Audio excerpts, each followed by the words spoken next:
सभी भक्त आरती के लिए खड़े हो जाएं। हरि ओम। चंद्रमा मनसो जक्षुः सूर्यो अजायता श्रोत्रास वायुस प्राणस मखादग्निरज्जायतः दीपदेवताभ्यो नमः ज्वालामाले नमः। श्री भागवत भगवान की है आरती, पापियों को पाप से है तारती। श्री भागवत भगवान की है आरती, पापियों को पाप से है तारती। ये अमर ग्रंथ ये मुक्ति पंथ ये पंचम वेद निराला, नव ज्योति जगाने वाला। ये अमर ग्रंथ ये मुक्ति पंथ ये पंचम वेद निराला, नव ज्योति जगाने वाला। हरि नाम यही हरि धाम, हरि नाम यही हरि नाम यही, जग के मंगल की आरती। श्री हरि पापियों को पाप से है तारती। श्री भागवत भगवान की है आरती, पापियों को पाप से है तारती।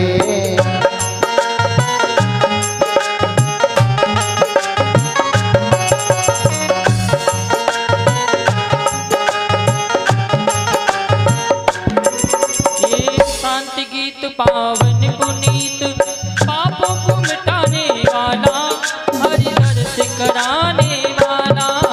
ये शांति गीत पावन पुनीत, पापों को मिटाने वाला, हरि दर्श कराने वाला। ये सुख करनी ये दुख हरनी, ये सुख करनी ये दुख हरनी, श्री मधुसूदन की हरि आरती। पापियों को पाप से। श्री भागवत भगवान की है आरती, पापियों को पाप से है तारती।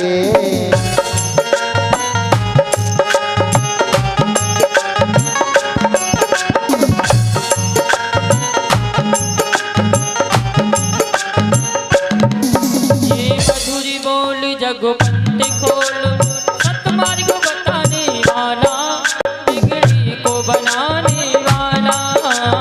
मधुरी बोल जगपंथ बोल, सतमार्ग बताने वाला, बिगड़ी को बनाने वाला। श्री राम यही घनश्याम यही, श्री राम यही घनश्याम यही, प्रभु की महिमा की आरती। पापियों को पाप से है तारती। श्री भागवत भगवान की है आरती, पापियों को पाप से है तारती। भागवत भगवान की है आरती, पापियों को पाप से है तारती। भागवत भगवान की है आरती। पापियों को पाप से है तारती। हरि ओम द्यौः शान्तिरन्तरिक्षं शान्ति पृथिवी शान्तिरापः शान्तिरोगदया शान्ति वनस्पतयः शान्ति विश्वदेवः शान्ति ब्रह्म शान्ति सर्वं शान्तिरेव शान्ति सामः शान्तिर्देशु शान्तिर्भवतु। बोलिए भागवत महाप्राण की जय हो, कृष्ण कन्हैया लाल की जय हो, राधा रानी सरकार के जय हो, बांके बिहारी लाल की जय हो, पूज्य व्यास जी महाराज की जय हो। जय जय श्री राधेश्याम। सभी भक्त अपने अपने स्थान पर विराजमान हो जाएंगे। आज की बड़ी ही सुंदर कथा भगवान श्री कृष्ण कन्हैया लाल का जन्मोत्सव, भगवान श्री राजा राम का जन्मोत्सव आप सभी भक्तों को पूज्य व्यास जी महाराज परम श्रद्धेय श्री श्री पंडित भरतलाल शास्त्री जी महाराज के मुखारविंद से आप सभी भक्तों को श्रवण पान कराया जाएगा। चलिए चलते हैं पूज्य व्यास जी महाराज के श्री चरणारविंदों में। जय जय श्री राधे, जय जय श्री श्याम।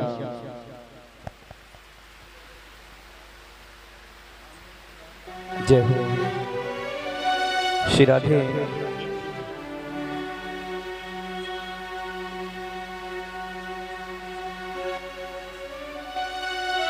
श्री राधे।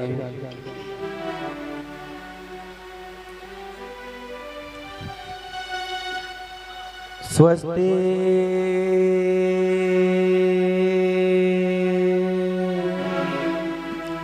श्री गणेशाय नमः। स्वस्ति श्री श्री सरस्वती नमः। स्वस्ति श्री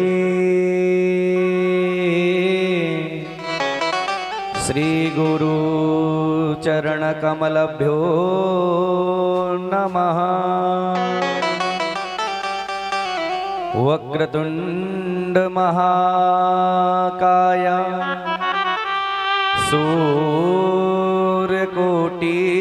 समप्रभा निर्विघ्नं कुरु मे देवा। सर्वदा गुरुर्ब्रह्मा गुरुर्विष्णु गुरुर्देवो महेश्वरः गुरुर्साक्षात् परं ब्रह्मा तस्मै श्री गुरुवे नमः। कृष्णाय वासुदेवाय हरये परमात्मने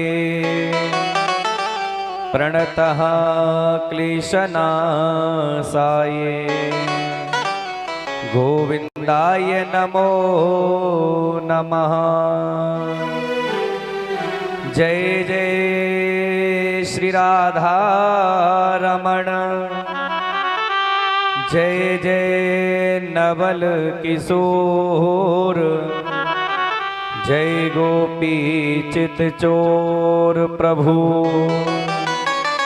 जय जय माखन चोर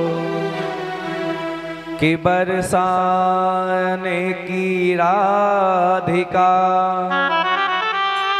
और नंदगाम की श्याम इन दोनों के चरणों में मेरा बारंबार प्रणाम।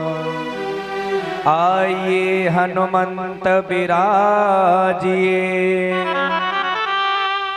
कथा करें मति अनुसार आसनियान विराजियो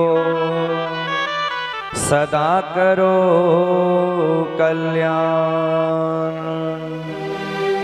बोली गोविंद भगवान की जय हो। श्री द्वारिकाधीश की जय हो। श्री सतगुरुदेव भगवान की जय हो। भक्त वत्सल भगवान की जय हो। उमापति महादेव की जय हो। जय जय श्री राधे।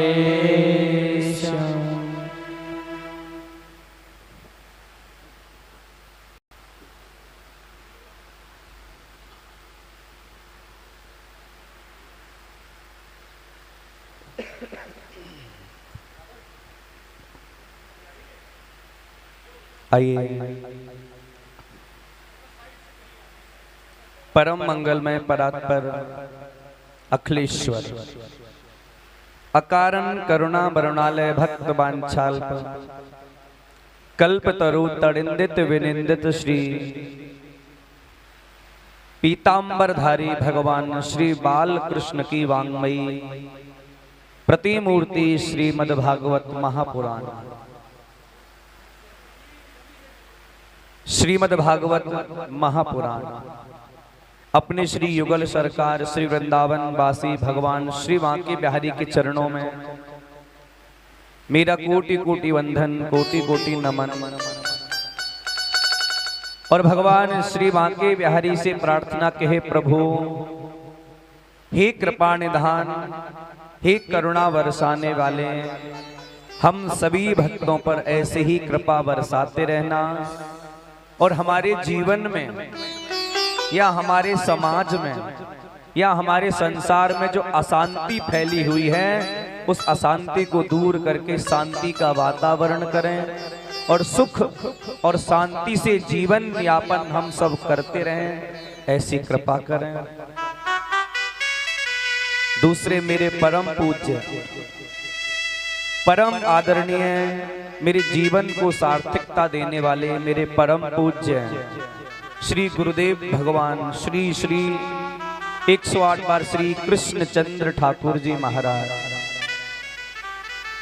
गुरुदेव भगवान से प्रार्थना की है, गुरुदेव आप अपनी व्यासपीठ ग्रहण करें और हम सभी भक्तों पर अपनी कृपा और आशीर्वाद प्रदान करें। तीसरे स्थान देवता, नगर देवता, ग्राम देवता, वास्तु देवता, कुल देवता और जितने भी देव हैं सभी देवों के चरणों में मेरा कोटि कोटि वंदन, कोटि कोटि नमन। और बिल्कुल सम्मुख विराजमान हमारी परम्बा, जगदम्बा, जगजननी, अंबिका, भवानी माता भगवती, जो माता शेरों वाली का ही स्वरूप, ऐसी परम्बा, जगदम्बा, जगजननी, अंबिका, भवानी माता भगवती के चरणों में हम सब का बारंबार प्रणाम है।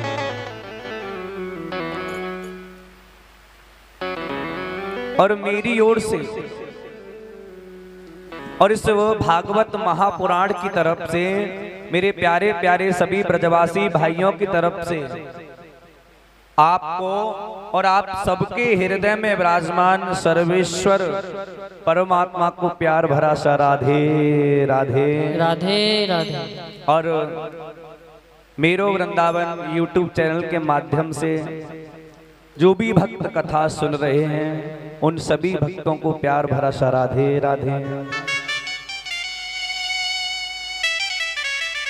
आज कथा का चतुर्थ दिवस है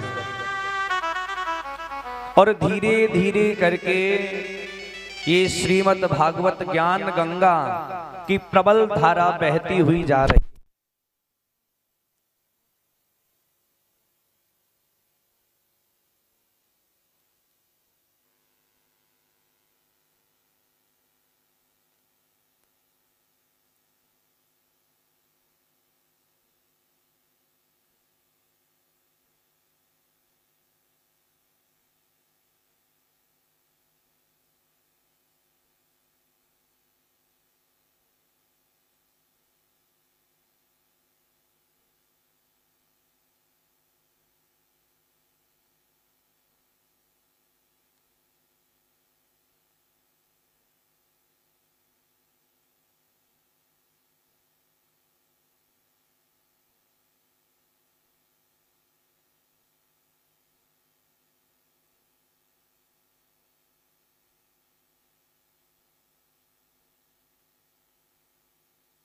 गंगा की प्रबल धारा में जो व्यक्ति स्नान नहीं करता या गोते नहीं लगाता वह व्यक्ति संसार का सबसे अभागा इंसान है।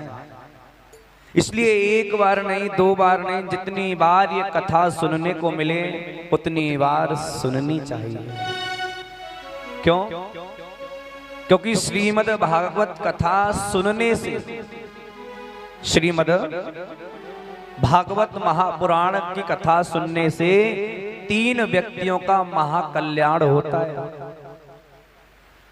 पहला कल्याण उस व्यक्ति का होता है कि जिस व्यक्ति के माध्यम से या जिस व्यक्ति के सिर पर ये श्रीमद् भागवत विराजमान हुई हो, पहला तो उसके और उसके पूरे परिवार का कल्याण होता है।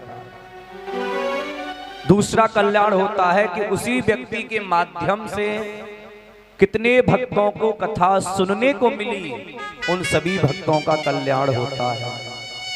और तीसरा कल्याण जिसको कथा कहने का अवसर प्राप्त हो रहा है उस व्यक्ति का कल्याण होता है। और ये आपकी बरेली की सुंदर और पवित्र धरा, और बरेली की पवित्र धरा पर ये आपका बारात घर, जिसमें निरंतर भगवान की कथाएं होती रहती हैं, निरंतर भगवान के नाम का कीर्तन होता रहता है, ऐसी पवित्र भूमि पर बैठकर कथा सुनने वाले तो धन्य होते ही हैं, पर जिनको कथा कहने का अवसर प्राप्त होता है, उनकी कथा और वाणी दोनों ही पवित्र हो जाती हैं, साहब, दोनों पवित्र हो जाती हैं।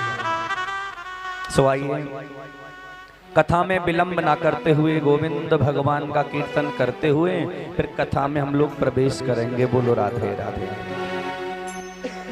बड़े भाव से श्री राधे गोपाल भज मन श्री राधे, श्री राधे गोपाल सभी गाएंगे बड़े भाव से।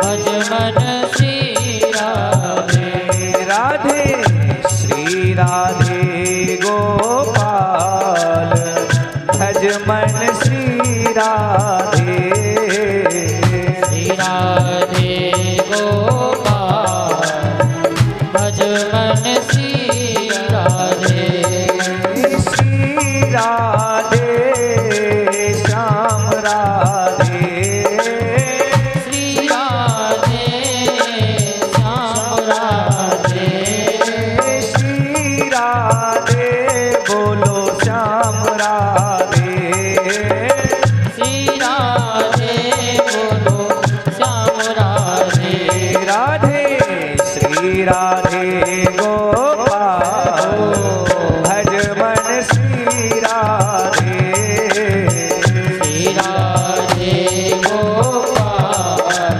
भज मन श्री राधे। ताली बजाते हुए बड़े भाव से वृंदावन बिहारी लाल की।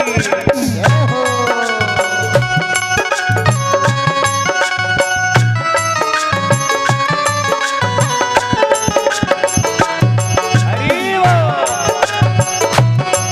हे बिहारी,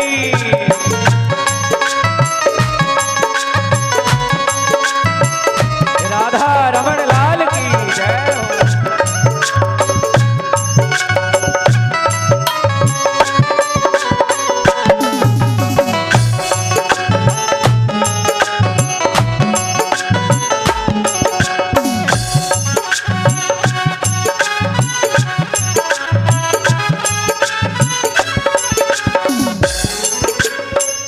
यमुना तट पे हरी हरी घास, यमुना श्री राधे गोपाल भज मन श्री राधे, बोलो श्री राधे गोपाल भज मन श्री राधे, श्री राधे बोलो जय राधे, श्री राधे बोलो जय राधे, श्री राधे बोलो श्याम राधे, श्री राधे बोलो श्याम राधे, राधे श्री राधे गोपाल भज मन श्री राधे, श्री गोपाल भज मन श्री राधे। जय हो प्यारे।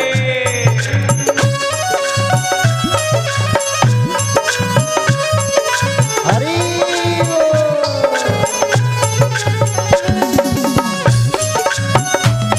गोविंद भगवान की जय हो।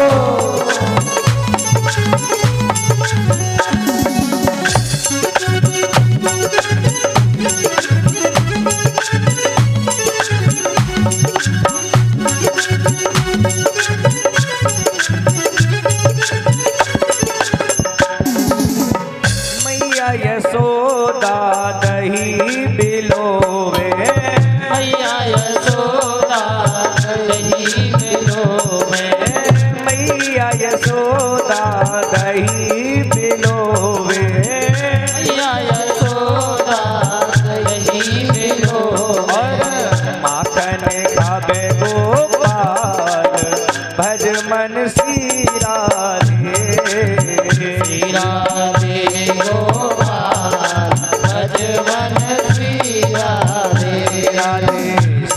राधे गोपाल भज मन श्री राधे गोपाल भज मन श्री राधे श्री राधे जय राधे श्री राधे जय राधे श्री राधे बोलो जय राधे श्री राधे बोलो जय राधे राधे श्री राधे गोपाल भज मन श्री राधे राधे श्री राधे गोपाल भज मन श्री राधे राधे श्री राधे गोपाल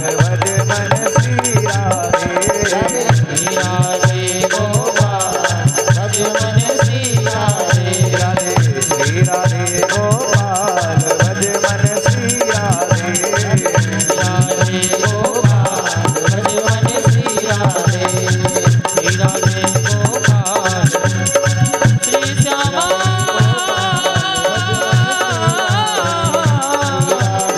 किशोरी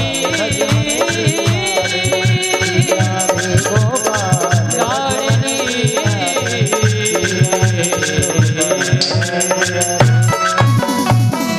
बोलिए वृंदावन बिहारी लाल की जय हो वृंदावन में रास रचावे सखियां नचावे गोपाल भज मन श्री राधे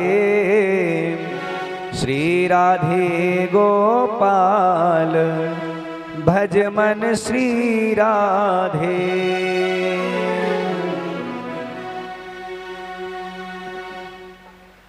कल बड़े भाव से हम सब ने सुना कि राजा परीक्षित को श्री सुखदेव भगवान ने वामन भगवान का जन्म कैसे हुआ, वामन भगवान का प्राकट्य कैसे हुआ, उसकी कथा सुनाई। लेकिन वामन भगवान अपने गुरुदेव बृहस्पति देव की आज्ञा से राजा बलि के द्वारे गए हैं भिक्षा लेने के लिए, त्रिलोकी लेने के लिए। लेकिन जिस समय वामन भगवान राजा बलि के द्वारे गए थे, उस समय राजा बलि यज्ञ पर यज्ञ, यज्ञ पर यज्ञ किए जा रहे हैं। क्यों? क्योंकि शास्त्रों में ऐसा वर्णन है, शास्त्रों में ऐसा लिखा है कि जो व्यक्ति 100 महायज्ञ कर लेता है, वह व्यक्ति निश्चित रूप से इंद्र बनने योग्य हो जाता है। तो 99वां यज्ञ चल रहा था राजा बलि का, और उसी यज्ञ मंडप में श्री वामन भगवान पधारे हैं। राजा बलि ने जैसे ही वामन भगवान की तरफ देखा तो अपने गुरु शुक्राचार्य जी से कहा कि गुरुदेव देखना, मुझे तो ऐसा लग रहा है कि मानो साक्षात भगवान सूर्य देव मेरे इस यज्ञ मंडप को सफल बनाने के लिए मेरे यज्ञ मंडप में पधार रहे हैं। गुरु शुक्राचार्य जी ने कहा, राजन, यदि सूर्य नहीं है तो चंद्रमा पक्का है, क्योंकि एक ब्राह्मण के बालक के चेहरे पर इतना तेज मैंने आज तक नहीं देखा। गुरु और चेला आपस में बात कर रहे थे, इतने में वामन भगवान उन दोनों के पास में आ गए। और जैसे ही वामन भगवान पास में आए तो राजा बलि ने झुककर वामन भगवान को प्रणाम किया और कहा कि हे ब्राह्मण देव, मैं दैत्यों का राजा बलि और महाराज हिरण्याकश्यपु का वंशज, आपको जो चीज चाहिए, जो वस्तु चाहिए, जो दान चाहिए, वो आप हमसे ले सकते हो। लेकिन वामन भगवान कुछ नहीं बोले। फिर दोबारा राजा बलि ने प्रणाम किया, फिर भी वामन भगवान कुछ नहीं बोले। तो राजा बलि ने अपने गुरु शुक्राचार्य जी से कहा कि गुरुदेव, ये छोटा सा ब्राह्मण का बालक बोलता क्यों नहीं? तो शुक्राचार्य बोले, राजन आपको दिखता नहीं है? ये ब्राह्मण बालक जप कर रहा है, माला फेर रहा है। और राजन, जब तक माला पूरी नहीं हो जाती तब तक बीच में बोलना मना है। यदि माला फेरते समय, माला पे भजन करते समय यदि आप लोग बीच में बोलते हो तो माला खंडित हो जाती है, फिर वो माला आपको लगती नहीं है। इतना सुना राजा बलि ने तो वामन भगवान जो ब्राह्मण बनकर आए थे उनके प्रति और श्रद्धा उमड़ गई। ओहो, एक छोटा सा ब्राह्मण का बालक इतना भजनानंदी। अब तो राजा बलि को ऐसा लगे मानो ब्राह्मण आपको मैं क्या कुछ ना दे दूं, क्या कुछ ना दे दूं, ऐसा लगा। तब वामन भगवान ने देखा कि राजा बलि की श्रद्धा उमड़ रही है, देना चाहते हैं। सो वामन भगवान ने अपनी माला पूरी कर ली और राजा बलि से बोले, ओहो राजन, क्या आप ही बलि हैं? जी महाराज, अपन को ही बलि कहते हैं। राजन, आप दान देने की बात करते हो ना, कोई आश्चर्य नहीं है इसमें। क्यों? क्योंकि राजन, आपका तो खानदान की खानदान दानियों से भरा पड़ा है। हमारा खानदान, हाँ, कैसे? बोले आपके परबाबा, राजा बलि के परबाबा कौन थे? क्यों यज्ञपति जी? राजा बलि के परबाबा कौन थे? अब बताओ। राजा बलि के परबाबा थे महाराजा हिरण्याकश्यपु।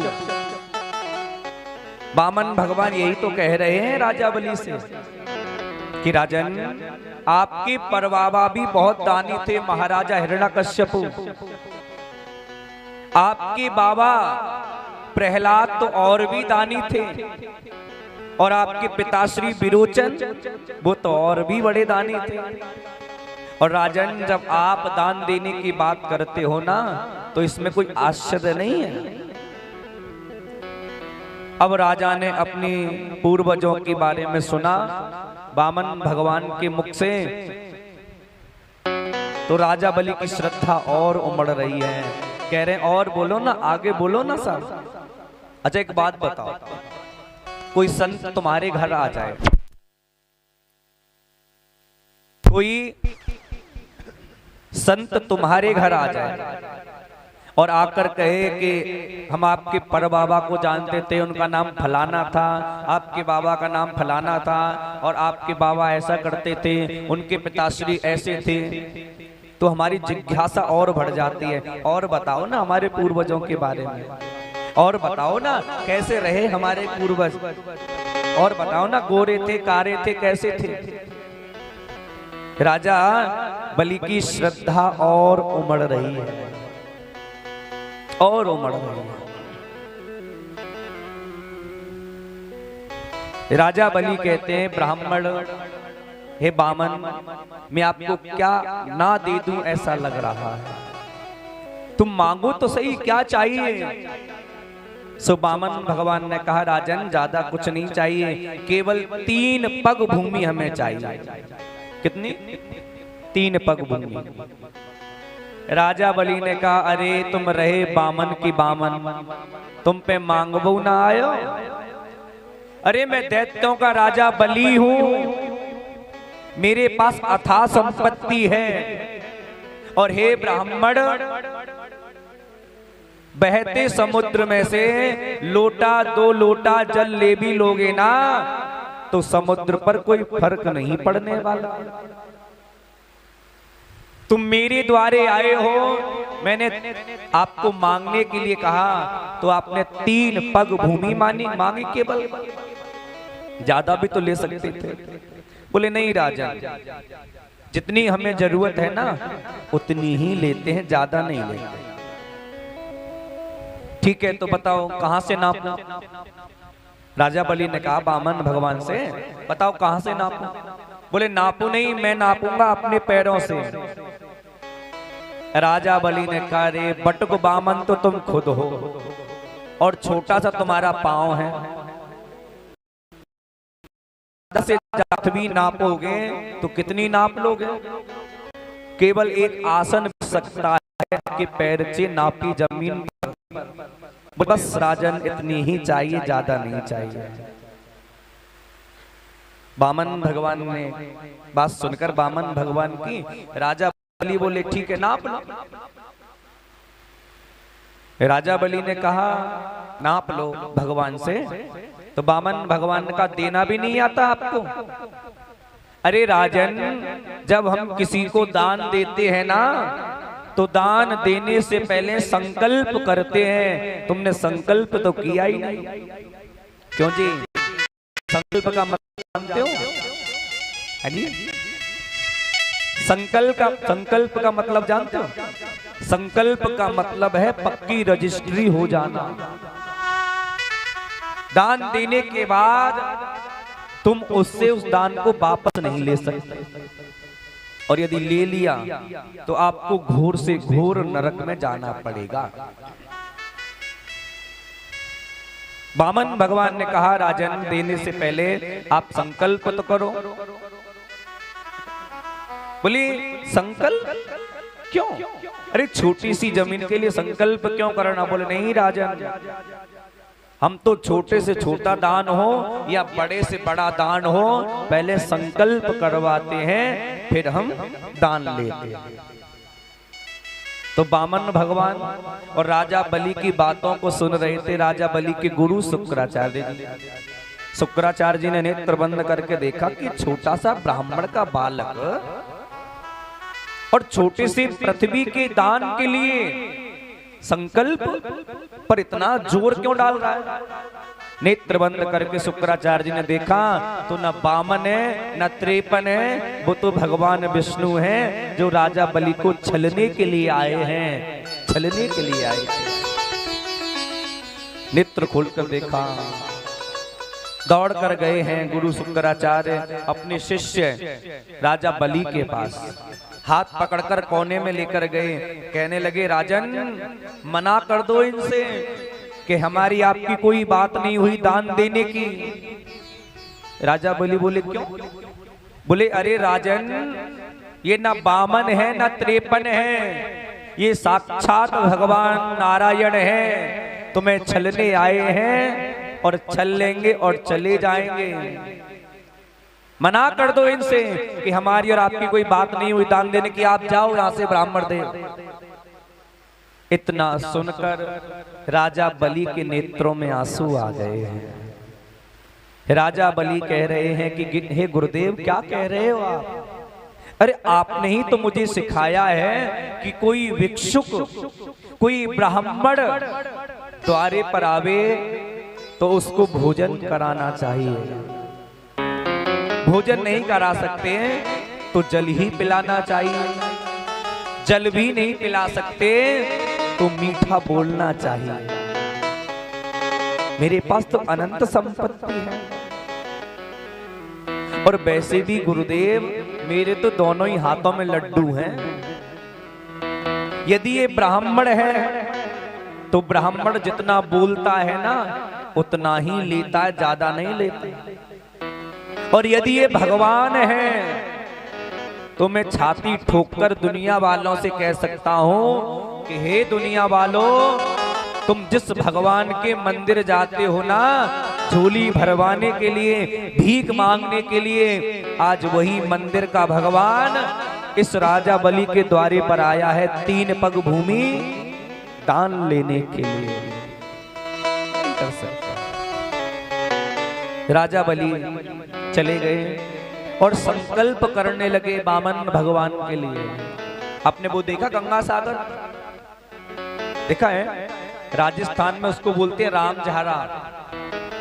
एक होता है उसमें टोटी लगी रहती है नली, उसको गंगा सागर कहते हैं। उसकी नली में से जैसे जल डाल रहे थे ना वामन भगवान, तो उस गंगा सागर की नली में जाकर बैठ गए थे गुरु शुक्राचार्य। क्यों बैठ गए थे? क्योंकि ना जल डलेगा और ना चेला लुटेगा। लेकिन वामन भगवान भी बड़े चालाक थे। बगल में दबाए थे ना कुसा का आसन दबाए थे ना बगल में, उसमें से कुसा निकाली और नलकी में जैसे ही चबोई ना, तो उसी कुसा के तुनके से गुरु शुक्राचार्य जी की एक आंख पधार गई थी। एक आंख फूट गई। क्यों फूट दी भगवान ने आंख? क्योंकि गुरु कौन है पता है? गुरु का मतलब क्या होता है? गुरु का मतलब होता है, मैं आपको सरल भाषा में बताऊं। अच्छा, हम लोग जब गुरु लिखते हैं तो कितने अक्षर लगते हैं? बोलो कितने अक्षर? 2 अक्षर, गा और रा। गा कहते हैं अंधकार को, अंधेरे को। गा कहते हैं अंधकार को और रा कहते हैं प्रकाश को, उजाले को।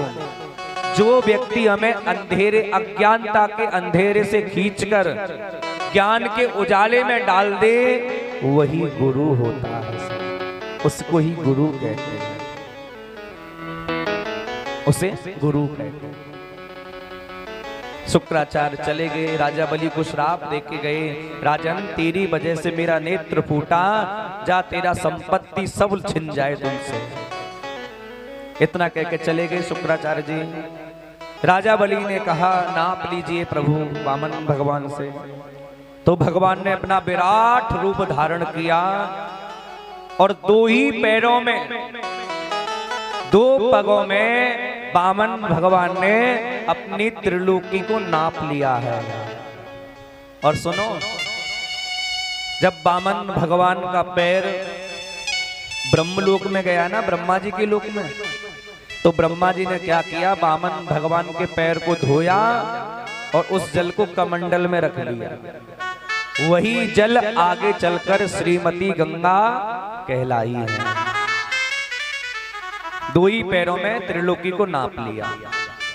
कितने पग भूमि दान देने की बात हुई थी? बोलो 3 पग, लेकिन 2 ही पगों में भगवान ने त्रिलोकी को नाप लिया। कितने बचे? 1 पग बचा।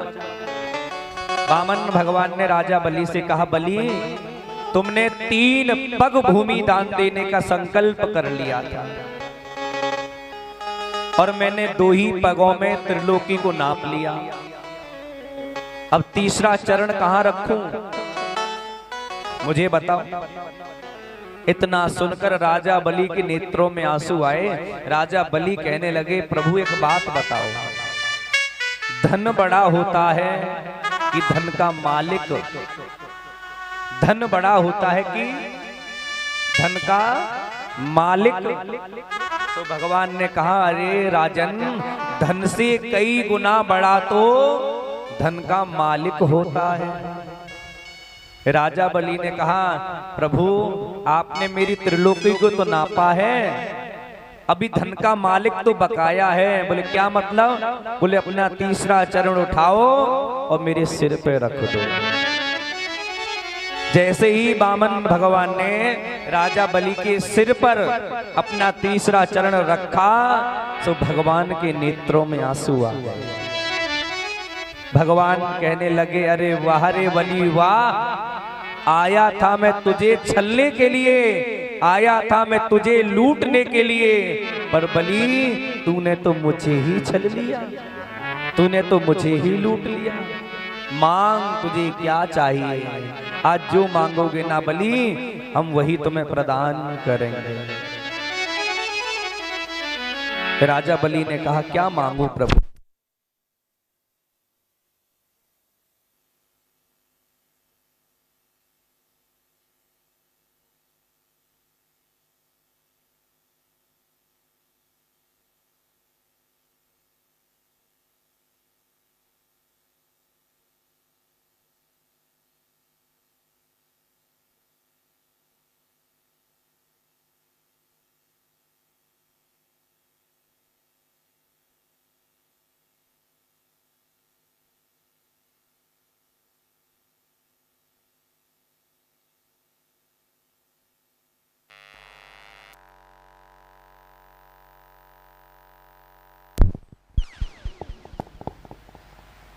बोली वृंदावन बिहारी लाल की जय हो।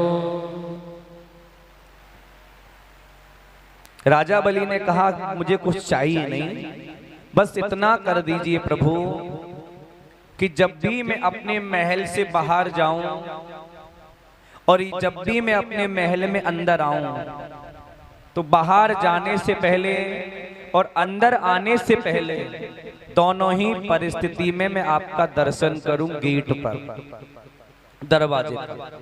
भगवान बोले इसका मतलब तो ये हुआ बलि कि हम तुम्हारे चौकीदार बन जाएं। राजा बलि ने कहा मैंने कब कहा कि आप चौकीदार बन जाइए? बोले नहीं नहीं, आपका कहने का भाव क्या है, आपका कहने का मंतव्य क्या है? अब हमें क्या पता कि आप कब महल में अंदर आ रहे हो और कब महल में अंदर जा रहे हो। लेकिन बलि तुमने मांगा है ना, जाओ हम तुम्हें अवश्य देंगे। तुम जब भी महल में अंदर आओगे और जब भी महल से बाहर जाओगे तो दोनों ही परिस्थिति में तुम हमारा दर्शन करोगे। तो आज भी एक रूप से वामन भगवान राजा बलि के द्वारे पर खड़े हैं और एक रूप से माता लक्ष्मी के साथ बैकुंठ में वास करते हैं। वामन भगवान वास करते हैं। देखो कभी भी किसी से बड़े बोल नहीं बोलने चाहिए, कभी नहीं। पता नहीं समय कब पलटी मार जाए और जो शब्द तुमने दूसरों के लिए कहे हैं और वो शब्द तुम्हें वापस लेने पड़ जाएं और जब तुम वापस लो तो वो शब्द तुमको भी कड़वे लगे, आपको भी बेकार लगे। ऐसे शब्द कभी किसी को नहीं बोलने चाहिए। पता नहीं समय का कब क्या हो जाए। जीवन तो भैया एक रेल है, जीवन तो भैया एक रेल है, कभी पैसेंजर कभी मेल है। हो जीवन तो भैया एक रेल है, कभी पैसेंजर कभी मेल है। हो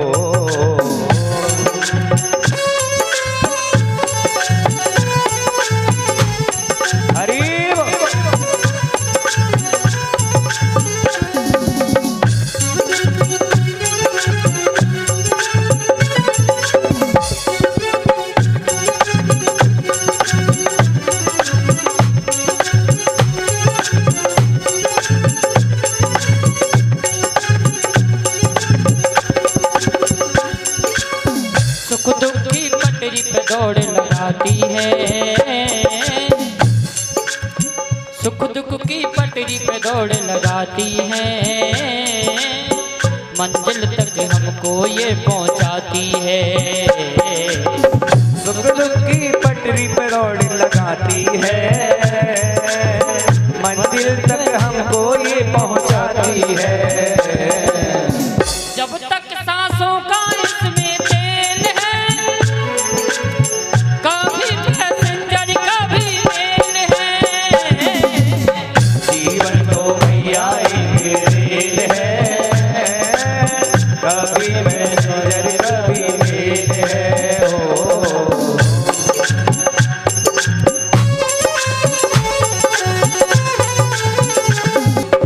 रिश्ते भी बनते और बिगड़ते हैं, यात्री बढ़ते और उतरते हैं।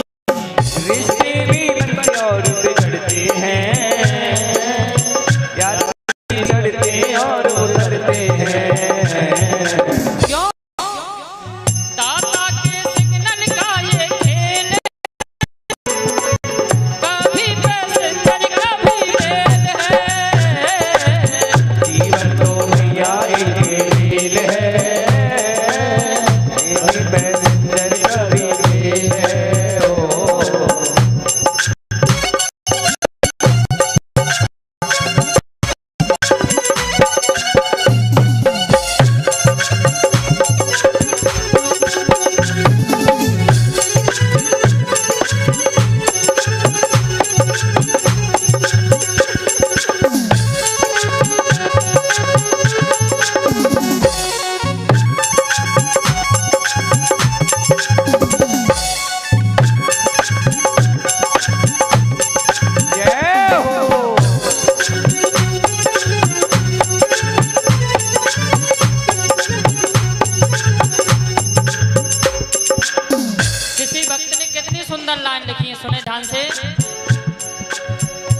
अच्छे कर्मों की टिकट कटा लेना, अच्छे कर्मों की टिकट कटा लेना, टीटी आवे तो उसे दिखा देना, अच्छे कर्मों की टिकट कटा लेना, टीटी आए तो उसे दिखा देना। बिना टिकट के सीधा जेल है। अगर आप ट्रेन में जाओगे, टिकट नहीं ली तो जेल में जाना पड़ेगा। लेकिन इस मानव रूपी नैया में अगर आप अच्छे कर्म नहीं करोगे तो कौन सी जेल में जाएंगे?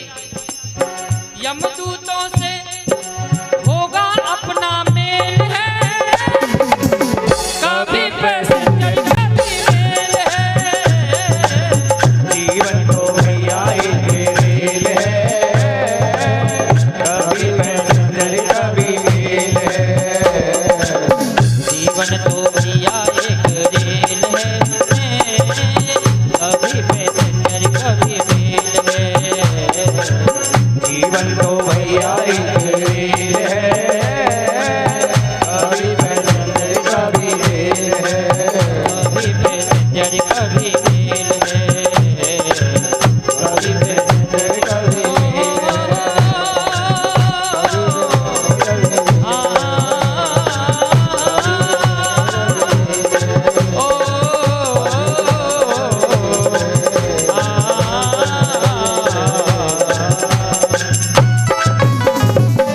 बोली वृंदावन बिहारी लाल की जय। जय जय श्री राधे।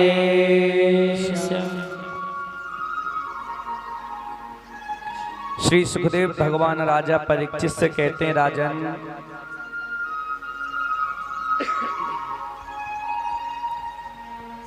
भगवान के अवतार तो 24 हैं। कितने अवतार हैं भगवान के? 24 हैं। और भगवान के 24 अवतारों में से 2 अवतार श्रेष्ठ हैं। कौन कौन से? एक है राम अवतार, दूसरा कृष्ण अवतार। भगवान के 24 अवतारों में से ये 2 ही अवतार श्रेष्ठ माने गए हैं। ये 2 अवतार मानव जाति से ज्यादा जुड़े हुए अवतार हैं, इसलिए श्रेष्ठ माने गए हैं। राम अवतार और कृष्ण अवतार। इन दोनों में अंतर क्या है? कि राम कृष्ण 2 एक हैं, अंतर नहीं निमेष। इनके नैन गंभीर हैं तो इनके चपल विशेष। मेरे राम के नैनों में गंभीरता है और कृष्ण के नैनों में चपलता है। राम मर्यादा पुरुषोत्तम है और कृष्ण लीला पुरुषोत्तम है। इसीलिए तो कहते हैं कि राम ने जीवन में जो किया वह करना चाहिए और भगवान कृष्ण ने जीवन में जो कहा है वह करना चाहिए। क्या जब हम वो करेंगे तो कृष्ण ने जीवन में जो किया हम तो वो भी करेंगे। बोले कृष्ण भगवान ने जीवन में क्या किया? बोले गोपियों के संग रास रचाया तो हम भी रचाएंगे। भगवान कृष्ण ने चुरा चुरा कर माखन खायो तो हम भी खाएंगे।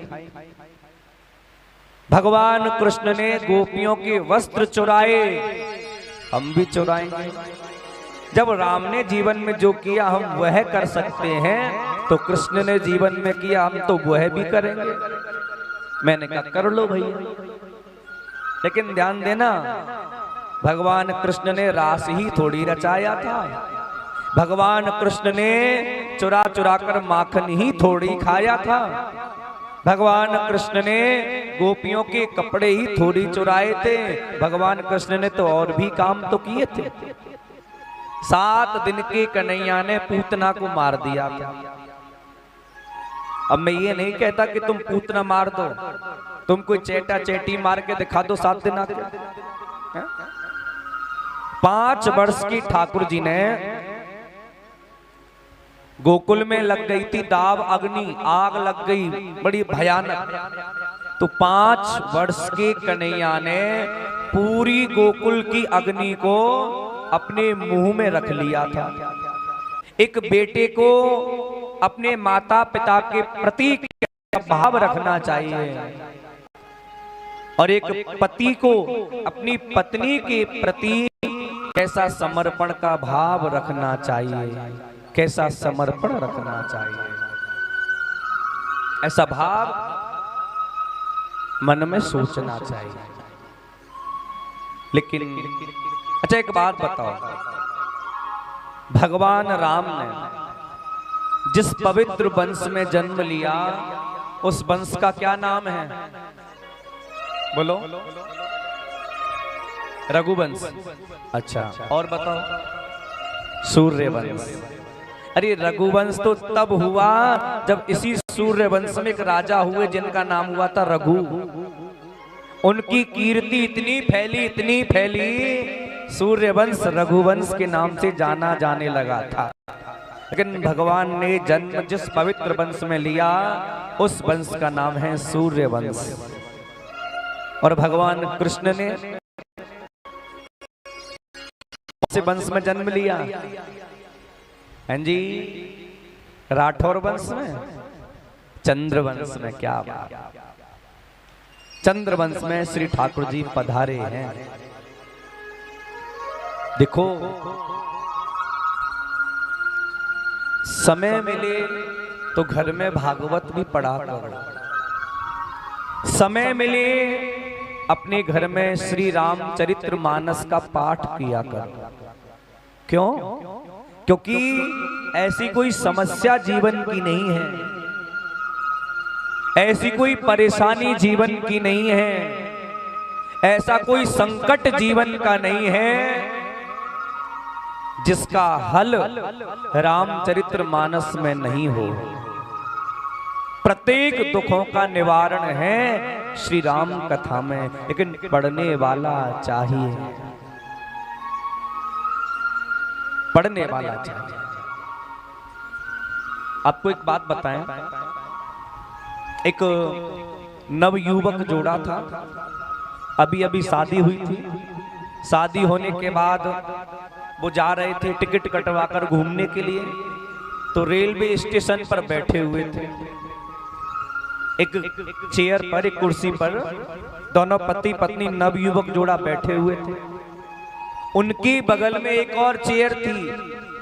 उस चेयर पर उस घंटे की देरी है, तब तक मैं भगवान का भजन कर लूं। तो संत ने क्या किया, अपना आसन निकाला, रामचरित्र मानस निकाली और बड़े प्यार से मीठे मीठे शब्दों में रामचरित्र मानस का पाठ करने लग गए। और जब संत रामचरित्र मानस का पाठ करने में लग गए तो जो नवयुवक जोड़ा बैठा हुआ था ना, उसे बड़ी दिक्कत हो रही थी। वो कह रहे थे, अरे दुनिया कहां से कहां पहुंच गई, पर इन ढोंगी महात्माओं को देखो, इन संतों को देखो, ये वहीं की वहीं रह गए। अरे क्या रखा है इस रामायण में, क्या रखा है इस भागवत में? उसके मन में ऐसा समर्पण होना चाहिए, यदि कोई गाली दे तो भी अंदर ले लो, सम्मान करे तो भी अंदर ले लो। संत वो है। अच्छा, संत का मतलब ये थोड़ा ही है कि हमने भगवा कपड़े पहन लिए संत हो गए, नहीं। हमने श्वेत यानी सफेद कपड़े पहन लिए संत हो गए, संत वो नहीं है। संत का मतलब है शांत रहने वाला। संत का मतलब है बिगड़ी हुई बात को साधने वाला साधु। चाहे वो संत जंगल में हो या घर में हो, चाहे संत ने भगवा कपड़े पहने हो चाहे पैंट शर्ट पहने हो, संत तो संत है। बैठे हुए संत सब सुन रहे थे। इतने में क्या हुआ, इतने में ट्रेन आ गई। और आपने देखा होगा जब ट्रेन आती है ना तो रेलवे स्टेशन पर भगदड़ मच जाती है बैठने के लिए, ऐसे भगदड़ मच गई, सब ट्रेन में बैठ गए, संत भी बैठ गए। और जैसे ही ट्रेन चलने लगी, कम से कम 2 किलोमीटर ट्रेन निकल गई, तब जो जोड़ा था ना, उस जोड़े में से जो पुरुष था, जो व्यक्ति था, उसने शोर मचाना चालू किया। अरे भैया ट्रेन रोको, अरे रेल रोको, अरे भैया ने ट्रेन रोको, अरे चैन खींचो भैया। संत ने पूछा बेटा क्या हुआ, चैन क्यों खिंचवा रहे हो? बोले महाराज जल्दी सी ना ट्रेन की चैन खींचो, गाड़ी रुकवाओ। क्यों? बोले मेरी पत्नी तो स्टेशन पर ही रह गई, मेरी धर्म पत्नी तो जंग सैन पर ही रह गई, वो ट्रेन में गाड़ी में चढ़ी नहीं। तब संत बोले बेटा यदि तुमने रामायण पढ़ ली होती ना तो ऐसा भूल, ऐसी गलती तुम कभी नहीं करते। क्यों?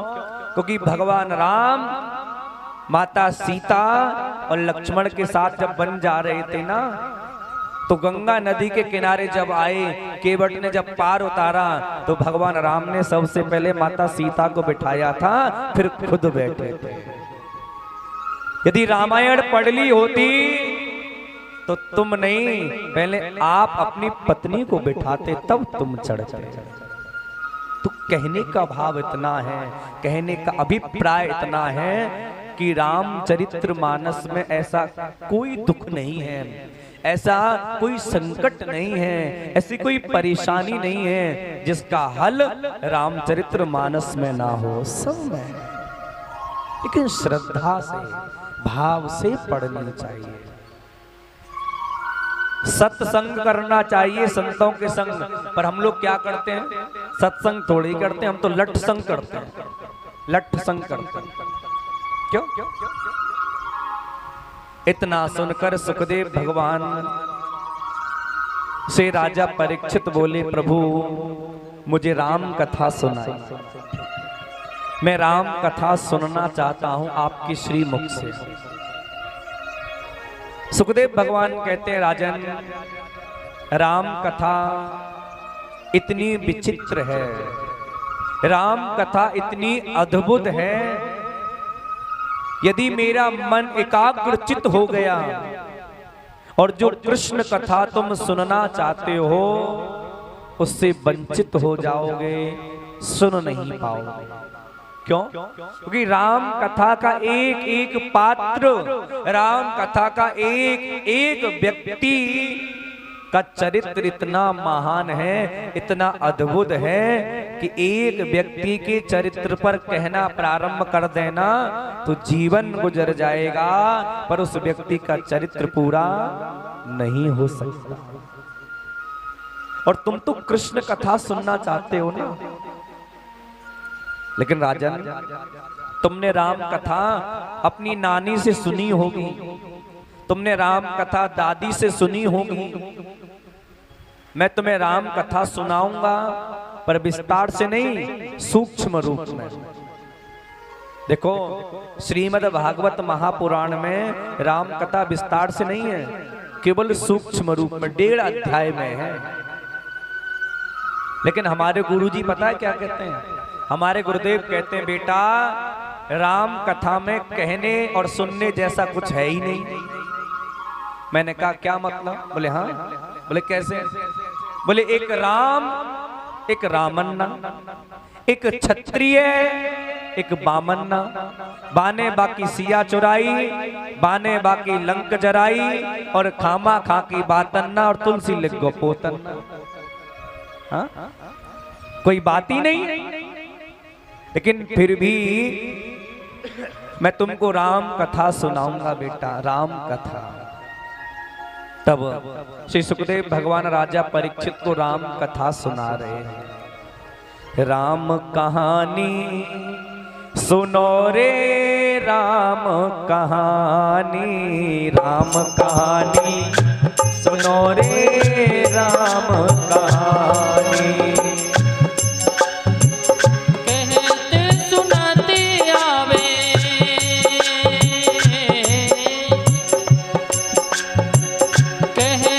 सुना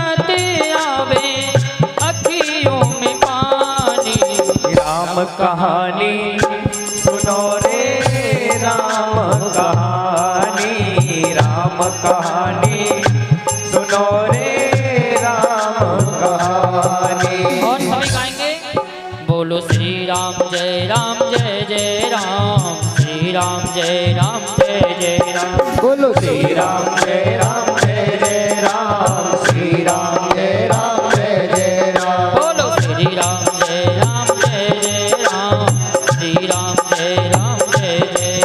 बोलो श्री राम जय राम जय राम, श्री राम जय राम।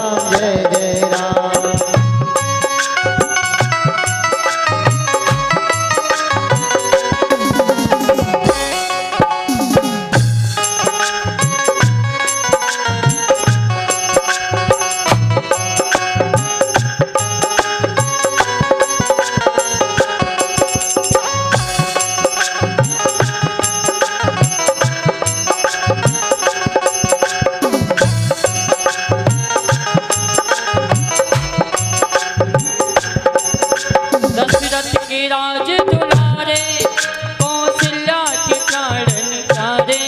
दशरथ के राज दुलारे, कौशल्या के प्राणन प्यारे। वे सूर्यवंश के सूरज, वो रघुकुल के उजियारे। वे सूर्यवंश के सूरज, वे रघुकुल के उजियारे।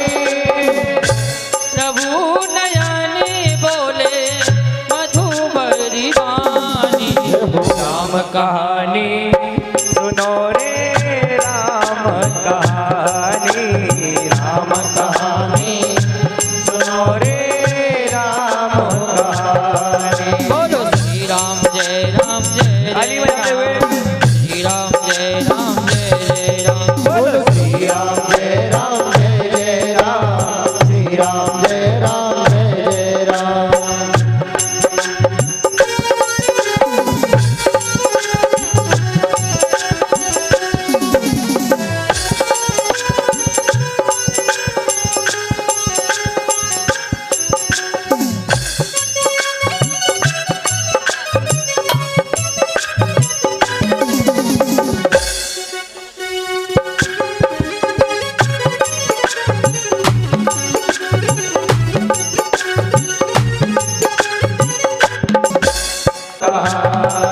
बोलो श्री राम जय राम, श्री राम जय राम। बोलो श्री राम जय राम, श्री राम जय राम।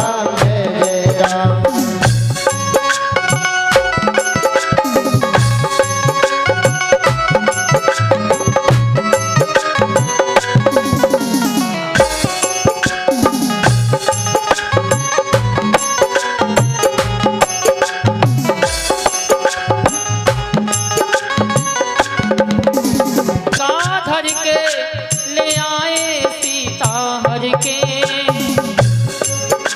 उस जनक पुत्री सीता को वो ले गया था रावण हर के। उस जनक पुत्र सीता को ले गया था रावण हर के।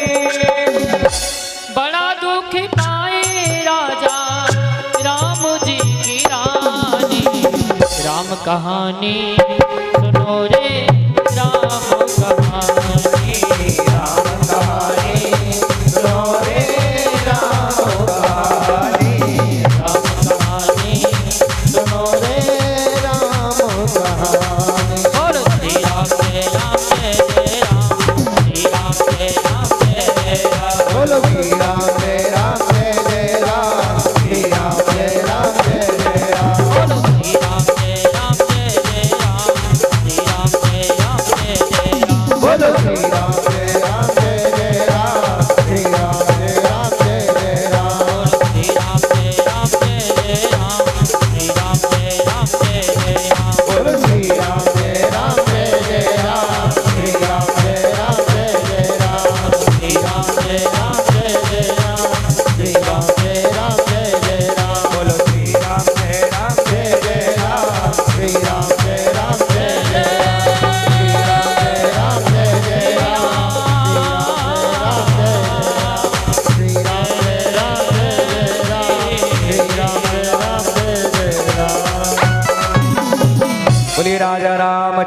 भगवान की जय हो। जय जय श्री राधे श्याम।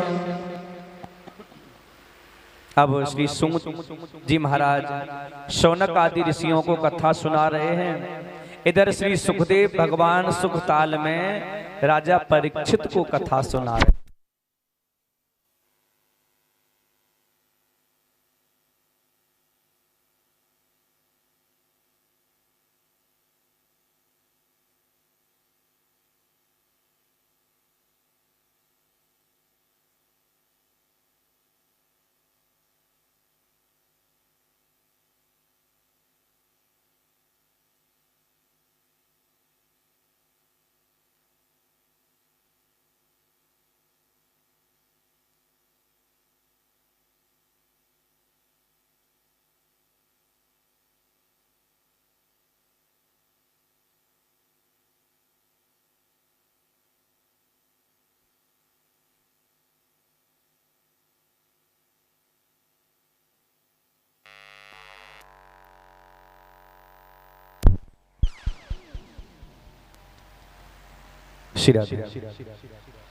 तो श्री सुखदेव भगवान राजा परीक्षित को कथा सुना रहे हैं। आइए थोड़ा सा हम भगवान राम के वंश के बारे में जानना है। थोड़ा सा भगवान नारायण के बेटा हुए हैं ब्रह्मा। ब्रह्मा के पुत्र हुए हैं मरीचि और मरीचि के बेटा हुए हैं कश्यप।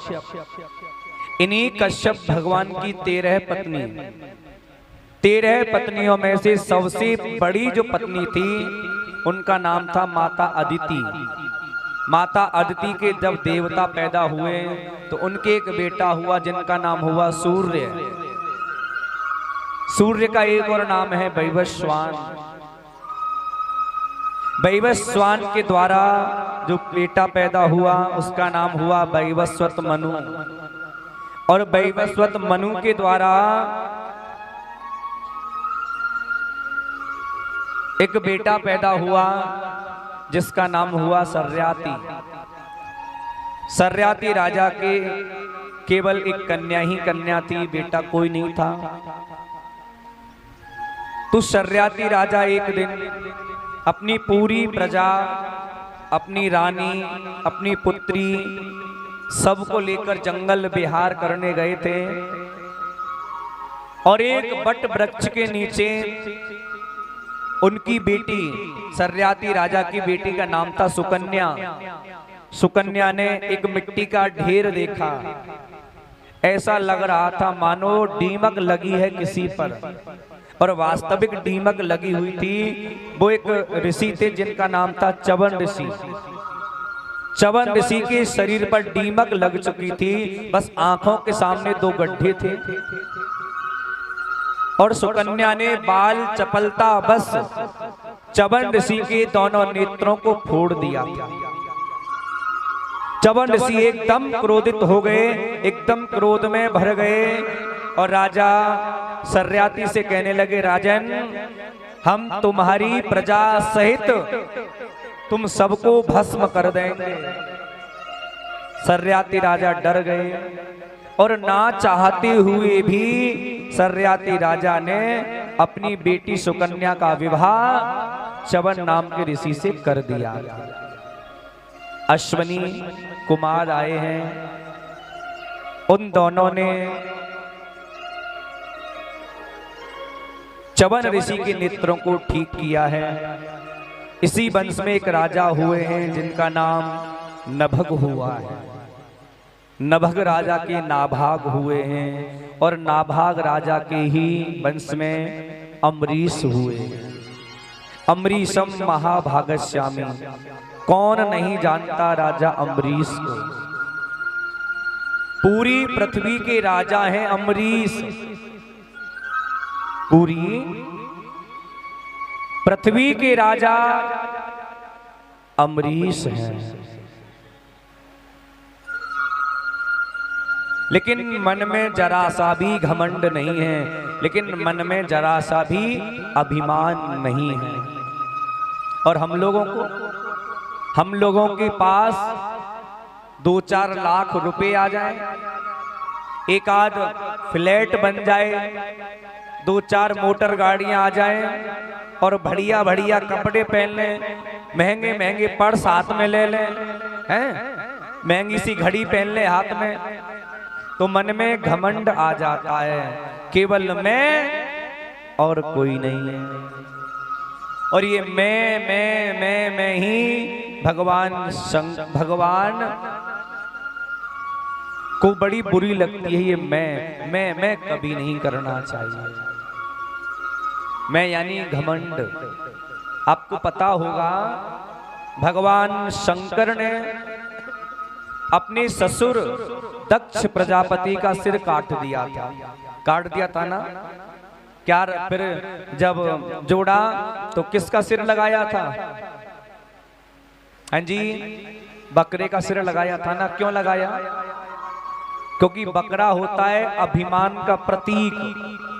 बकरा जब बोलता है तो कैसे बोलता है? मैं। और ये मैं कब निकलती है? जब मन में घमंड आ जाता है, जब अभिमान आ जाता है। बकरे का सिर रख दिया भगवान शंकर ने अपने ससुर के शरीर पर, धड़ पर, और कहा ससुर जी तुम वैसे भी मैं करते थे, अब परमानेंट मैं ही करते रहो, इसलिए रख दिया। पूरी पृथ्वी के सम्राट हैं राजा अम्बरीश, पर मन में जरा सा भी घमंड नहीं है, जरा सा भी अभिमान नहीं है। ध्यान देना, तूने जो कमाया है, तूने जो कमाया है वो दूसरा ही खाएगा। अरे खाली हाथ आया बंदे, खाली हाथ जाएगा। अच्छा एक बात बताओ, जब कोई मर जाता है और उसको 4 कंधों पे ले जाया जाता है, राम नाम सत्य है, राम नाम सत्य है करते करते ले जाया जाता है ना, तो उसके ऊपर 3 चीज फेंकी जाती हैं। कि जब व्यक्ति मर जाता है फूल फेंकते हैं, तो फूल के द्वारा ये संसार के लोग जो व्यक्ति मर गया है उससे कहना चाहते हैं कि तुम तो जा ही रहे हो भगवान के पास, पर जाते जाते अपने परिवार को आशीर्वाद दे के जाना। जैसे ये फूल दुनिया को महकाते हैं और तुम्हारे आशीर्वाद से ये हमारा परिवार भी महकता रहे, इसलिए फेंके जाते हैं। और मखाने या बतासे, पेट फूला हुआ है, ऐसे हमारा परिवार फला फूलता और अच्छे से रहे। और पैसा इसलिए फेंका जाता है व्यक्ति की छाती पर कि जिस पैसे के लिए जीवन भर दौड़ा, ना बीवी, ना बच्चे, ना घर, ना मकान, ना कुछ नहीं देखा, केवल पैसा पैसा पैसा के पीछे भागता रहा। और जब मर जाता है ना तो ले खाली हाथ जा रहा है, मुट्ठी भर के पैसा फेंकते हैं। अगर तेरी हिम्मत हो तो उठा के दिखा दे, अब उठा के दिखा अब, इसलिए पैसा फेंका जाता है। ऐसे व्यक्ति आता है मुट्ठी बांधे और ऐसे व्यक्ति जाता है। 10 रुपए खो जाए चिंता में डूब जाता है, हाय मेरे पैसे खो गए, हाय मेरे पैसे खो गए। लेकिन जरा देखना, जरा गौर करो, जब वो जन्म लेकर आए थे तो पैसा लेकर आए थे? जब मर के जाओगे तो लेकर जाओगे? नहीं जाएंगे। तो क्या खोया और क्या पाया? जब कुछ लाए नहीं थे, कुछ लेके नहीं जाओगे तो किस बात का गम, किस बात का अभिमान? जो कुछ मिला है संसार से मिला है, और जब जाओगे तो संसार में ही छोड़कर जाओगे। जग छोड़ के जाना है, नहीं देर लगेगी, आखिर तुम्हें जाना है, नहीं देर लगेगी।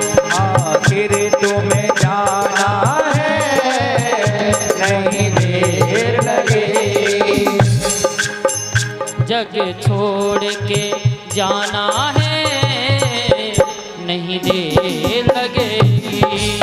जग छोड़ के जाना है नहीं देर लगेगी। पानी ये जमाना है माटी ये जमाना नहीं देर लगेगी। आखिर तुम्हें जाना है नहीं देर लगेगी। जग छोड़ के जाना है नहीं देर लगेगी। आखिर तुम्हें जाना है नहीं देर लगेगी।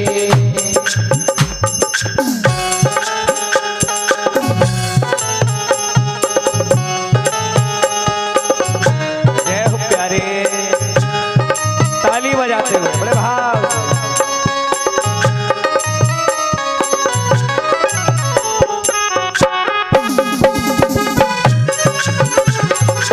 हरी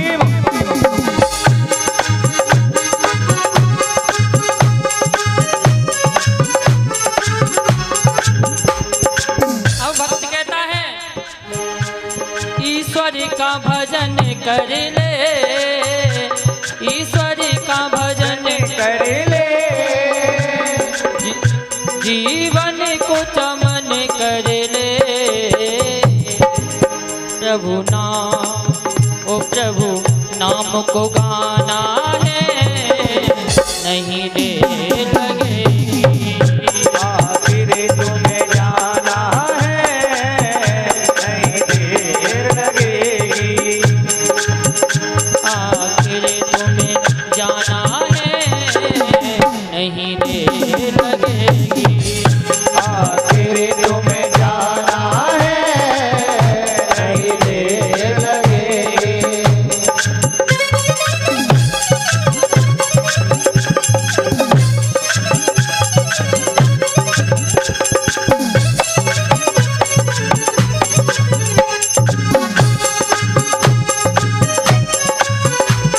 जय हो।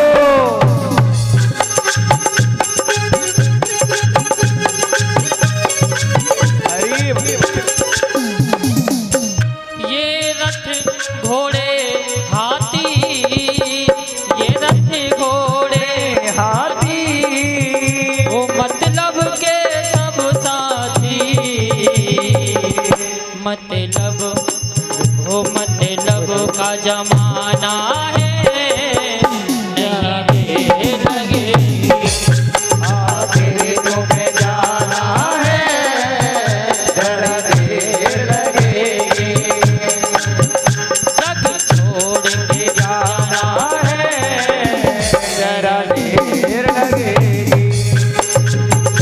आखिर तुम्हें जाना है जरा देर लगेगी। जय हो।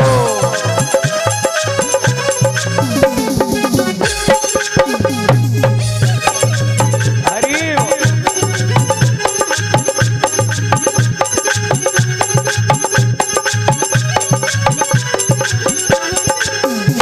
तू सोच समझ बंदे, तू सोच समझ बंदे छोड़ दे खोटे धंधे। बस प्रभु गुण गाना है नहीं देर लगेगी। आखिर तुम्हें जाना है जरा देर लगेगी। ओ पानी ये जमाना है माटी का जमाना है नहीं देर लगेगी। जग छोड़ के जाना है नहीं देर लगेगी।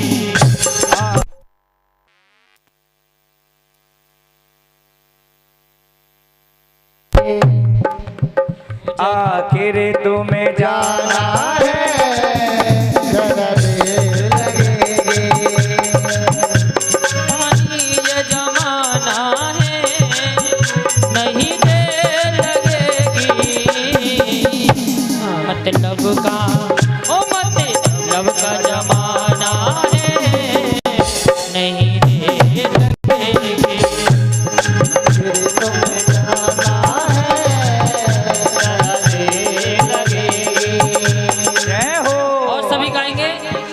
राम राम बोलो राम राम बोलो राम राम बोलो राम राम बोलो राम राम बोलो राम राम बोलो राम राम बोलो राम राम बोलो कृष्ण कृष्ण बोलो कृष्ण कृष्ण बोलो कृष्ण कृष्ण बोलो कृष्ण कृष्ण बोलो कृष्ण कृष्ण बोलो कृष्ण कृष्ण बोलो कृष्ण कृष्ण बोलो कृष्ण कृष्ण बोलो राम राम बोलो राम राम बोलो राम राम बोलो राम राम बोलो राम राम बोलो राम राम बोलो राम राम बोलो राम राम बोलो कृष्ण कृष्ण बोलो कृष्ण कृष्ण बोलो कृष्ण कृष्ण बोलो कृष्ण कृष्ण बोलो कृष्ण कृष्ण बोलो कृष्ण कृष्ण बोलो कृष्ण कृष्ण बोलो कृष्ण कृष्ण बोलो राम राम बोलो राम राम बोलो राम राम बोलो राम राम बोलो राम राम बोलो राम राम बोलो राम राम बोलो राम राम बोलो राम राम बोलो राम राम बोलो राम राम बोलो राम राम कृष्ण कृष्ण बोलो कृष्ण कृष्ण बोलो कृष्ण कृष्ण बोलो कृष्ण कृष्ण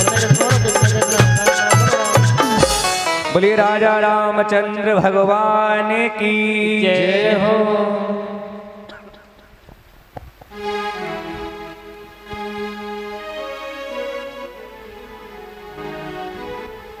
और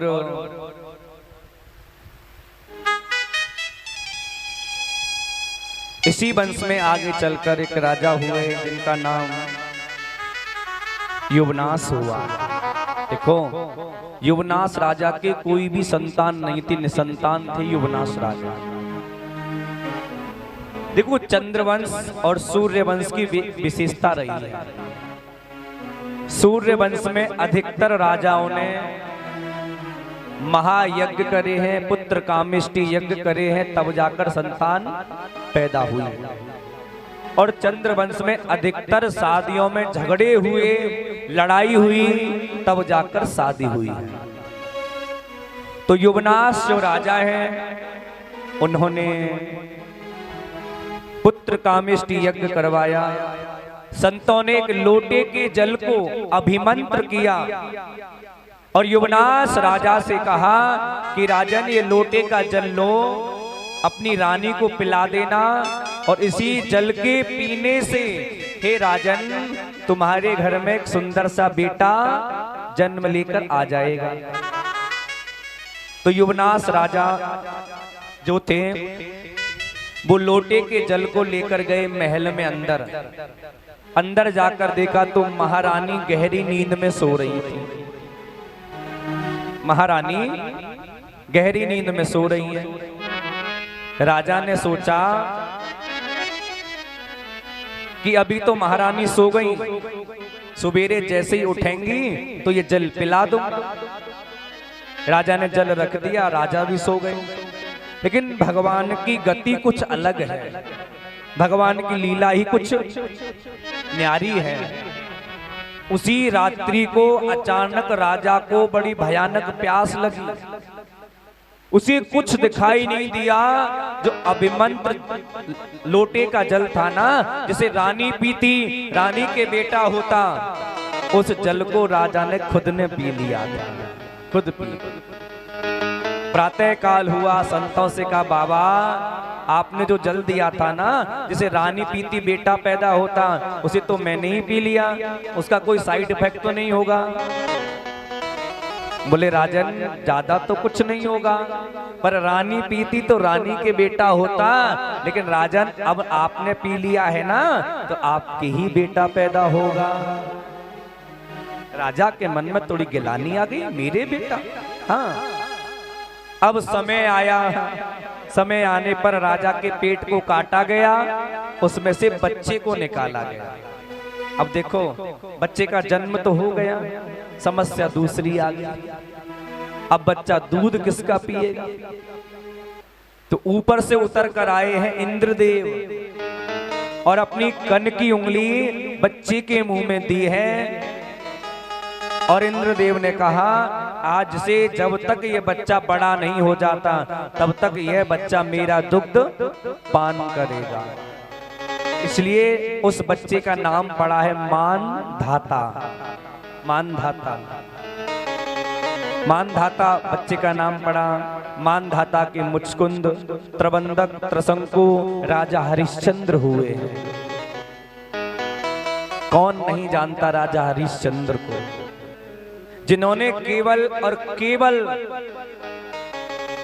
अपना धर्म निभाने के लिए, केवल सत्य के लिए खुद भी बिक गए, पत्नी भी बिक गई और बेटा रोहितास को भी बेच दिया। भगवान परीक्षा ले रहे थे ना। और ध्यान देना, कुछ माताएं बार बार हमसे आकर पूछती हैं कि महाराज भगवान सुनते नहीं हैं हमारी। समझ लो, जब भगवान नहीं सुन रहे हैं बार बार कहने पर, तो समझ जाना चाहिए कि अभी हमारे ऊपर भगवान की परीक्षा चल रही है। परीक्षा चल रही है। जिस दिन परीक्षा खत्म होगी उस दिन तुमने सोचा भी नहीं होगा, तुमने मांगा भी नहीं होगा, उससे बढ़कर मेरा ठाकुर जी दे देता, उससे बढ़कर देता। परीक्षा में पास हुए, इसी वंश में आगे जाकर एक राजा हुए जिनका नाम हुआ बाहुक।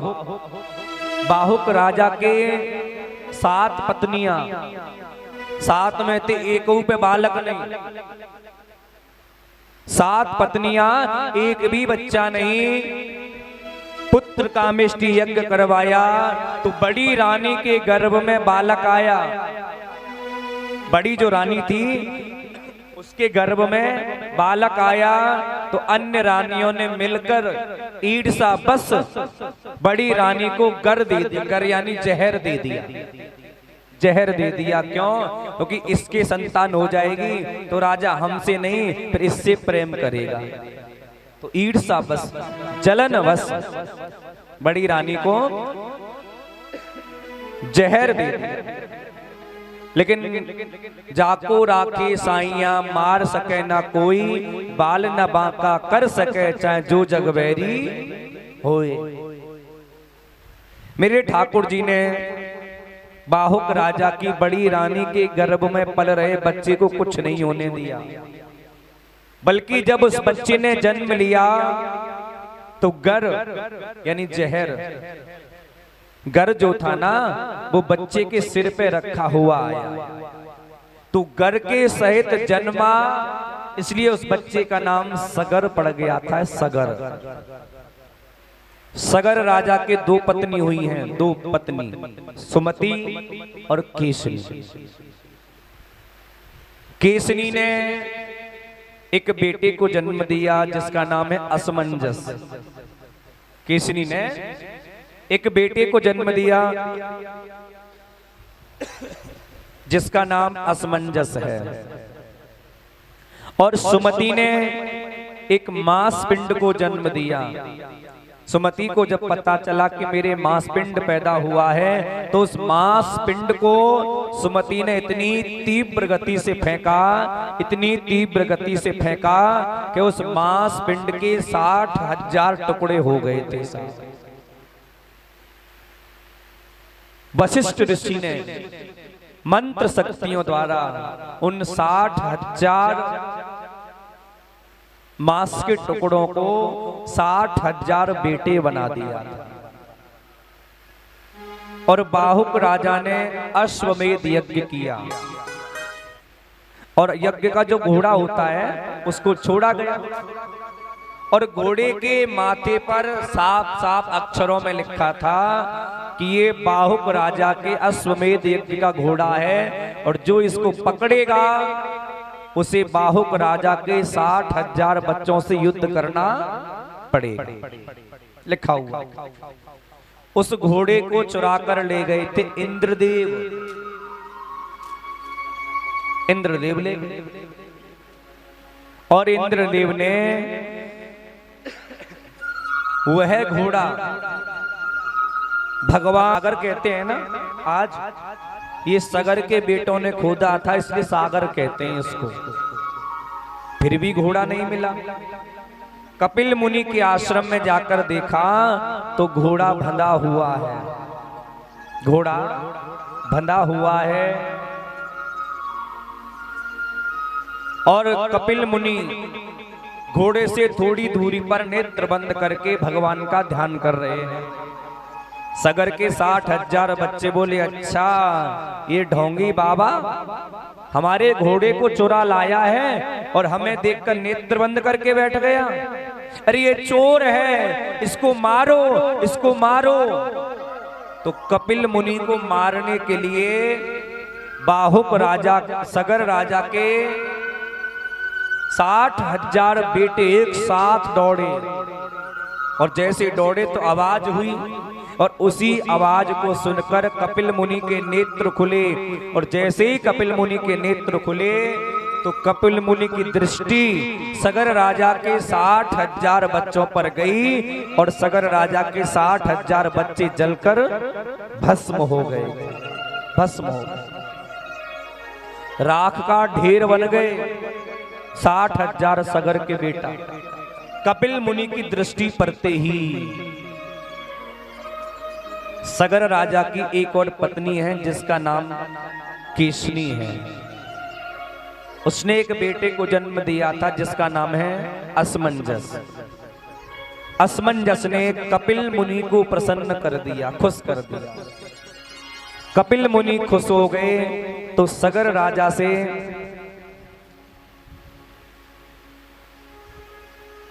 कहा असमंजस ने कि मैं कपिल मुनि के आश्रम जा रहा हूं और अपने भाइयों की मुक्ति का कोई उपाय पूछ कर रहा हूं। तो कपिल मुनि के आश्रम पधारे हैं अंशुमान। कपिल मुनि के आश्रम असमंजस पधारे और असमंजस जी ने कपिल मुनि से पूछा कि मेरे भाई राख का ढेर बन गए हैं, कृपा इनकी मुक्ति कैसे हो वो हमें बता दीजिए। तब कपिल मुनि ने कहा कि हे असमंजस, ब्रह्मा जी के कमंडल में जो श्रीमती गंगा जी हैं उनको पृथ्वी पर ले आओ और उन्हीं गंगा मैया का स्पर्श अपने 60,000 भाइयों की राख के ढेर से करा दो तो इनका उद्धार हो सकता है, इनका मोक्ष हो सकता है। तो गंगा मैया को लाने के लिए असमंजस ने बड़ी कठिन तपस्या करी है, पूरी जिंदगी लगा दी गंगा मैया को लाने के लिए। पर असमंजस की तपस्या से प्रसन्न होकर गंगा मैया पृथ्वी पर नहीं आई थी। इन्हीं असमंजस के बेटा हुए हैं अंशुमान। अंशुमान ने भी कठिन तपस्या करी गंगा मैया को पृथ्वी पर लाने के लिए, पर गंगा मैया नहीं आई थी। अंशुमान के बेटा हुए हैं दिलीप। दिलीप ने भी पूरा जीवन लगा दिया गंगा मैया को पृथ्वी पर लाने के लिए, पर गंगा मैया नहीं आई थी। इन्हीं दिलीप के बेटा हुए हैं भागीरथ। तो भागीरथ की तपस्या से प्रसन्न होकर गंगा मैया आई नहीं थी, पहले प्रकट हुई है। प्रकट होकर कहने लगी, बेटा भागीरथ, मैं तुम्हारी और तुम्हारे पूर्वजों की तपस्या से अति प्रसन्न हूं और मैं पृथ्वी लोक पर आने के लिए तैयार तो हूं, लेकिन मेरा वेग, मेरी धारा इतनी तीव्र है, इतनी तेज है, यदि पृथ्वी पर डायरेक्ट आऊंगी तो पृथ्वी फट सकती है, पृथ्वी पर प्रलय आ सकता है। तो हे गंगा माँ, आपको लाने के लिए क्या करें? बोले यदि मुझे पृथ्वी पर लाना चाहते हो बेटा भागीरथ, तो भगवान शंकर की तपस्या करो, भगवान शंकर की आराधना करो। भगवान शंकर जब प्रकट होकर आ जाएं तो एक ही वरदान मांगना कि हे भोलेनाथ, हे देवों के देव महादेव, गंगा मैया आने के लिए तैयार हैं, पर गंगा मैया आपकी जटाओं में स्थान मांग रही हैं। यदि भगवान शंकर मुझे अपनी जटाओं में स्थान देते हैं तो मैं आने के लिए तैयार हूं।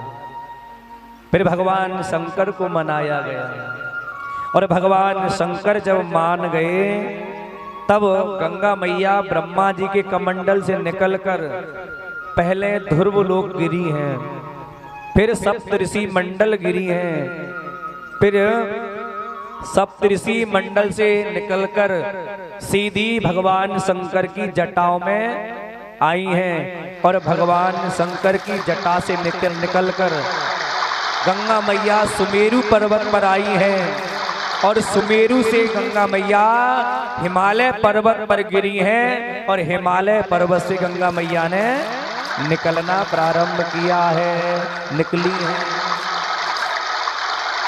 अब देखो गंगा मैया का कोई रास्ता तो पहले था नहीं, अब ऐसा भी नहीं कि सीधी चली जा रही है, मोड़ आ गया तो मोड़ गई, ऐसा भी गंगा मैया नहीं करती। अब गंगा मैया अपना रास्ता बना रही है।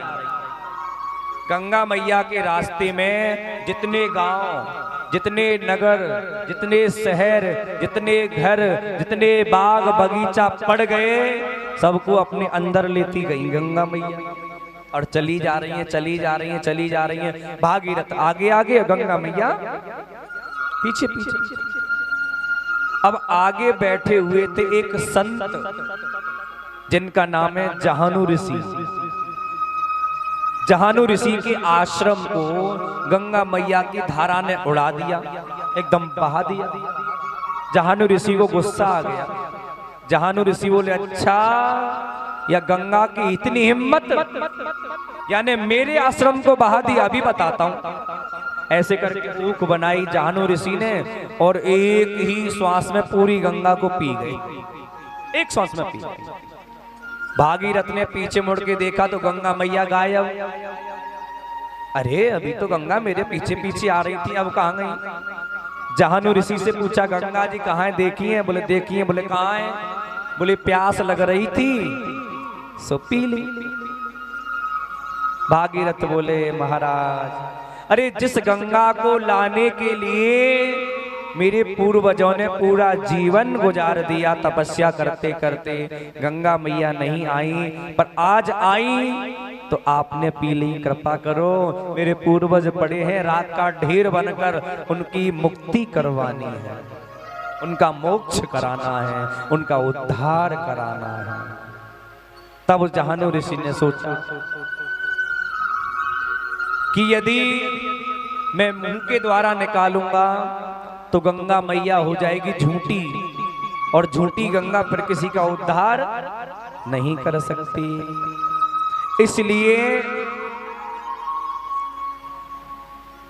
जहानु ऋषि ने अपनी जंगा को फाड़ा, जंगा को फाड़ा और उसी जंगा में से गंगा मैया निकली हैं और सीधी गई हैं कपिल मुनि के आश्रम।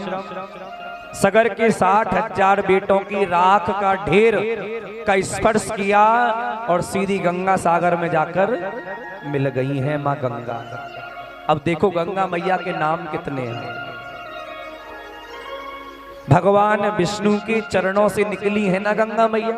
हम लोग गाते हैं ना आरती में कि चरणों से निकली है गंगा प्यारी। तो भगवान विष्णु के चरणों से निकली है मां गंगा, इसलिए गंगा मैया का एक नाम है विष्णुपदी। क्या नाम है? विष्णुपदी। और वही गंगा जब भगवान शंकर की जटाओं में पधारी हैं तो गंगा मैया का नाम पड़ा है जटा शंकरी। क्या नाम पड़ा? जटा शंकरी।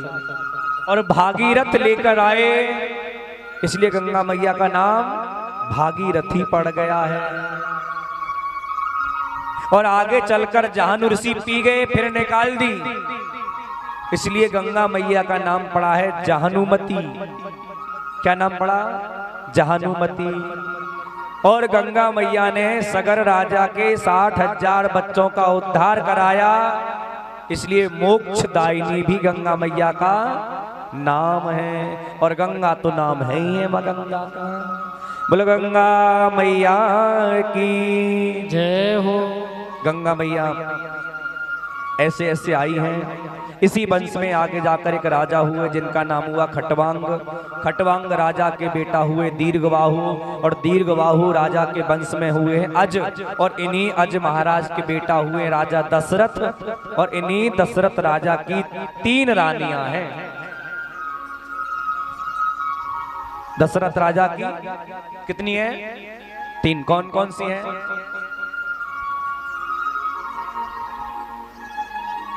कौशल्या, बड़ी कौन सी है? कौशल्या। फिर छोटी कौन सी? सबसे बड़ी है माता कौशल्या, दूसरे नंबर की है माता कैकेयी, और तीसरे नंबर की है माता सुमित्रा। 3 रानियां हैं राजा दशरथ के। अयोध्या जैसा धाम, अयोध्या जैसी नगरी है राजा दशरथ की। अच्छा एक बात बताओ, अयोध्या का मतलब क्या है? क्यों जी, अयोध्या का मतलब क्या है? अयोध्या किसे कहते हैं? अयोध्या का मतलब है कि जिस अयोध्या में आज तक किसी निरपराध व्यक्ति का वध नहीं हुआ हो, वह अयोध्या है। जिस अयोध्या में आज तक युद्ध नहीं हुआ, वो अयोध्या है, उसे अयोध्या कहते हैं। वहां के राजा श्री दशरथ जी हैं, 3 रानियां हैं, लेकिन संतान एक भी नहीं है राजा दशरथ। लेकिन एक बात बताएं आपको, सब कुछ हो संतान ना हो, ऐसा प्रतीक होता है मानो कुछ भी नहीं है। और जब संतान हमारे नहीं होती तो हम रोते हैं, दुखी होते हैं, परेशान होते हैं, फिर अंदर ही अंदर घुटते हैं।